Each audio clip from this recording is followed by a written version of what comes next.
সবথেকে লার্জেস্ট এবং সারা ওয়ার্ল্ডেরও দৃষ্টি থাকবে এই কাজের মধ্যে। গেল 2 বছর ধরে শিল্পী মিন্টুদের সঙ্গে কাজ করছে 16 জন শিক্ষার্থী।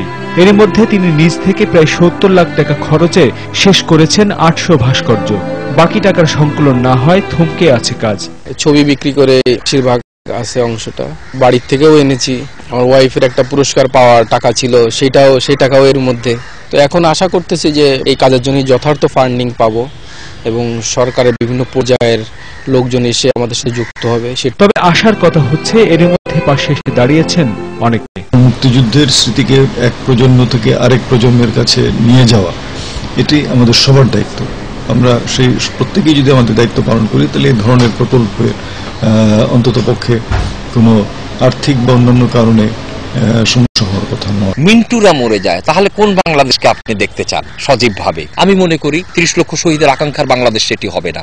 সে কারণে মিন্টুদেরও কোনোভাবেই ব্যর্থ হওয়া চলবে না, মিন্টুদেরকে সফল হতে হবে। এমন উদ্যোগের প্রশংসা করলেও সরকারিভাবে সহযোগিতার কোনো আশ্বাস মিলল না মন্ত্রীর কথায়। ব্যক্তিগত উদ্যোগে যারা যা কিছু করেন তাদের আমরা অনুপ্রাণিত করি, প্রশংসিত করি, কিন্তু আমাদের এই খাতে কোনো অর্থ বরাদ্দ হয় না, আমরা পাই না, কাজে অর্থ কোনোটাও দেওয়ার আমাদের সুযোগ নেই।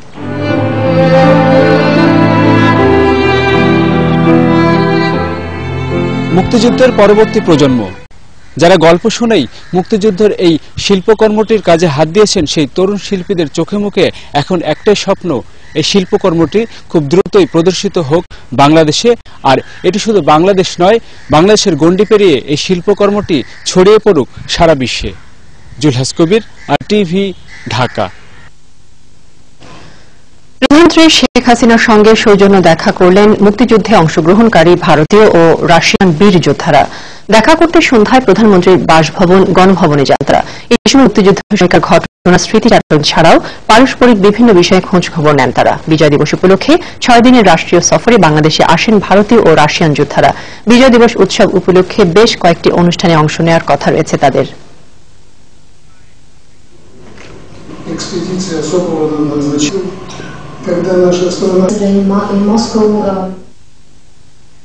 মহান বিজয় দিবস উপলক্ষে কলকাতার বাংলাদেশ উপ হাইকমিশন ও আরটিভি যৌথভাবে আয়োজন করেছে 5 দিনের বাংলাদেশ বিজয় উৎসব।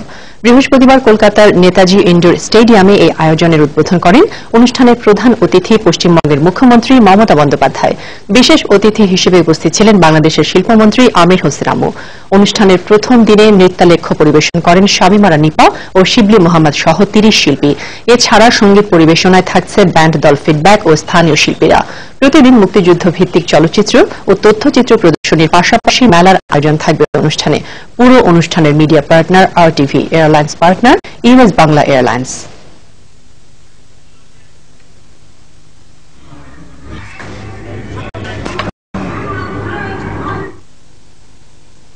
জঙ্গিবাদ প্রতিরোধে প্রশাসনের কর্মকর্তাদের আবারও নির্দেশ দিয়েছেন প্রধানমন্ত্রী শেখ হাসিনা। সকালে রাজধানীর সিভিল সার্ভিস প্রশাসন একাডেমির 98 ও 99তম আইন ও প্রশাসন কোর্সের সমাপনী অনুষ্ঠানে তিনি এই নির্দেশনা দেন। এ সময় এসডিজি বাস্তবায়ন প্রশাসনের কর্মকর্তাদের গুরুত্ব তুলেন প্রধানমন্ত্রী। রুহুল আমিন তুহিনের রিপোর্ট।